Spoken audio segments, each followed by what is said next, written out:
Most important objective है सुनना तो बोलना भी, और हो सके तो ऑप्शंस बोलना मन में कि कौन सा ऑप्शंस पहले होगा, मतलब आंसर बताने से पहले, एंड देन आंसर बता दूंगा तो 2-3 दिन बाद रटना, जिससे चीज़ें तुम्हारे माइंड में अच्छे तरीके से इंक्लूड हो जाए एंड चीज़ें आपको बहुत अच्छे तरीके से याद हो जाए।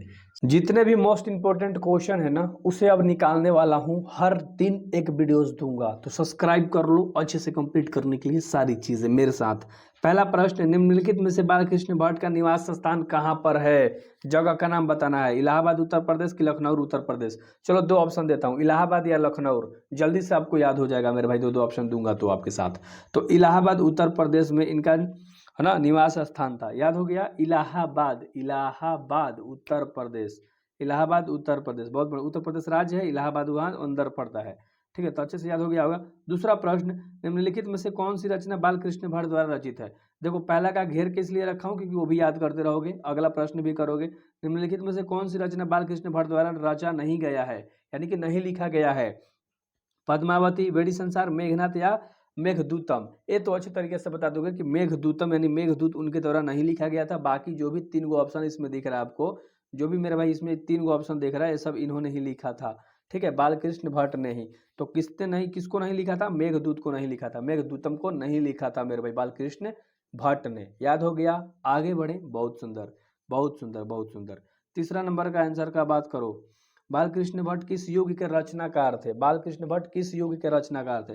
द्विवेदी युग या भारतेंदु युग? चलो दो ऑप्शन देता हूँ, द्विवेदी युग या भारतेंदु युग के मेरे भाई, दो ऑप्शन में से करेक्ट ऑप्शन बताओ। तो भारतेंदु युग के, कौन युग के थे? भारतेंदु युग के थे, बहुत बढ़िया, बहुत सुंदर, भारतेंदु युग के थे। बालकृष्ण भट्ट किस युग के रचनाकार थे? भारतेंदु युग के रचनाकार थे। इसी तरह से याद करना है। अगला प्रश्न, इनमें से कौन सा उपन्यास बालकृष्ण भट्ट द्वारा रचित है?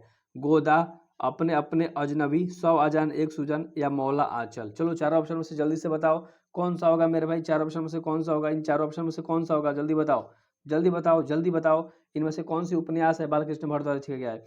100 अजान एक सुजन, कौन सा मेरे भाई? 100 अजान एक सुजन बालकृष्ण भट्ट ने लिखा था। कौन सा, कौन सा? 100 अजान एक सुजन को बालकृष्ण भट्ट ने लिखा था। अगला प्रश्न करेंगे 5 नंबर का प्रश्न, ठीक है। किसके न होने से सृष्टि गूंगी प्रतीत होती है? किसके न होने से सृष्टि गूंगी प्रतीत होती है? स्मरण शक्ति, अस्मरण शक्ति, दिव्य शक्ति या वाक शक्ति? पांचवा का ऑप्शन नंबर क्या हो जाएगा? C number. अगर इंसान में वाक शक्ति ना होगा तो ना वो बोल पाएगा ना वो सुन पाएगा, यानी गूंगा बहरा की तरह रहेगा। समझ में आ गया ना? तो वाक शक्ति, किसके न होने से सृष्टि गूंगी प्रतीत होती है? वाक शक्ति के न होने से। बहुत बढ़िया, बहुत बढ़िया। अगला सवाल, सिख राइफल के जमादार लहना सिंह का नंबर क्या था? वो जो बंदूक टांगा था ना राइफल, उसका नंबर कितना था मेरे भाई, आपको बताना है। 77, 105 या 1805 या 72? तो 6 नंबर का जो ऑप्शन होगा ना मेरे भाई, 6 नंबर का जो ऑप्शन होगा वो कौन सा होगा मेरे भाई? ए नंबर का ऑप्शन होगा, 77 नंबर। कितना नंबर का राइफल था? 77 नंबर का। बहुत सुंदर, बहुत बढ़िया, डबल सात, 7 7 डबल 7 77, याद हो गया ना? अगला, अगला प्रश्न करेंगे, 7 नंबर का प्रश्न करेंगे, तेरी कुड़माई हो गई कहानी किसका है? यानी संबंध इसमें क्या बात किया गया? रोज एक चैप्टर का है, उसने कहा था, जूठन या तिरिच? जल्दी बताओ कौन से चैप्टर का है मेरे भाई, कौन से चैप्टर का है? कुड़माई का अर्थ क्या होता है? सगाई। कौन से चैप्टर में बात किया गया था? लड़का लड़की से पूछता है कि तेरी सगाई हो गई, तेरी कुड़माई हो गई, तो कौन से चैप्टर में? उसने कहा था। कौन से चैप्टर में मेरे भाई?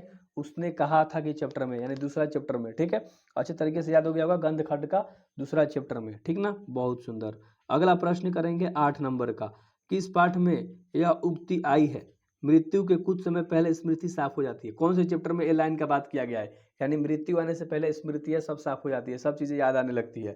उसने कहा था या सुखमय जीवन? दो ऑप्शन में से बताओ कौन सा होगा। दो ही ऑप्शन आपके सामने रखता हूं, उसने कहा था या सुखमय जीवन। तो इसका जो राइट आंसर हो जाएगा ना मेरे भाई, राइट आंसर यही हो जाएगा, कौन? उसने कहा था। याद हो गया? कौन सा ऑप्शन हो गया मेरे भाई? उसने कहा था। ठीक है, तो उसने कहा था में ये चीजें यूज की गई है। बहुत सुंदर, आगे बढ़ेंगे, 9 नंबर का सवाल करेंगे। गुलेरी जी के प्रमुख निबंधों के नाम बताना है आपको। ठीक है, ये ऑप्शन दिया है, कछुआ, धर्म, डिंगल, संस्कृत, टिपकारी होगा, या मरेसी मुई कुठू, या पुरानी हिंदी, या सभी? ठीक है, तो बताओ इनमें कौन सा ऑप्शन सही होगा? 9 नंबर का जो ऑप्शन होगा कौन सा सही होगा? तो इसमें होगा सब, सब इनके द्वारा लिखा गया था। तो 9 नंबर का जो ऑप्शन होगा ना मेरे भाई, ठीक है, अच्छे तरीके से आपको बताना है मेरे भाई, ठीक है। तो डी नंबर का ऑप्शन सही, यानी कि सभी। इनमें सभी जो था, सब को किसने लिखा था? गुलेरी जी ने। ठीक है, चंद्रधर शर्मा गुलेरी जी ने। याद रहेगा ना पूरा नाम? बहुत सुंदर। 10वां नंबर का प्रश्न करते हैं मेरे भाई। ठीक है, ध्यान से सुनना। किन विषयों पर गुलेरी जी लेखन किया करते थे? प्राचार्य विद्या इतिहास पे, पुरातत्व, भाषा विज्ञान पे, सामाजिक विज्ञान पे यानी समसामयिक विज्ञान पे, ठीक है, विषय पे, या सभी? बताओ, चार ऑप्शन में से कौन सा होगा? सब पे लिखा करते थे। इसका भी आंसर क्या हो जाएगा? सभी। ठीक है, चलो बहुत बढ़िया। और रटने वाले दो सवाल थे जो आपको रटने थे। संपूर्ण क्रांति क्या है? निबंध है, भाषण है, कहानी है, या इनमें से कोई भी नहीं? चलो जल्दी बताओ, संपूर्ण क्रांति क्या है? निबंध है कि भाषण है? दो एक ऑप्शन देता हूँ ना यार, दोनों ऑप्शन में से बताओ संपूर्ण क्रांति क्या है? तो यह एक भाषण है। क्या है मेरे भाई? यह एक भाषण है। याद रहेगा ना, संपूर्ण क्रांति यह एक भाषण है। इस पाठ के रचनाकार कौन है? इस पाठ मतलब दो पाठ की बात कर रहा है। उसने कहा था, उसने कहा था, ठीक है, उसने कहा था है? नहीं, उसने कहा था नहीं। ठीक है, ये तीसरा पार्ट का है मेरे भाई। ठीक है, तीसरा पार्ट का, ठीक है, थर्ड पार्ट का है। ठीक है ना। जयशंकर प्रसाद किस चैप्टर के राइटर थे? जल्दी बताओ, किस चैप्टर के राइटर थे?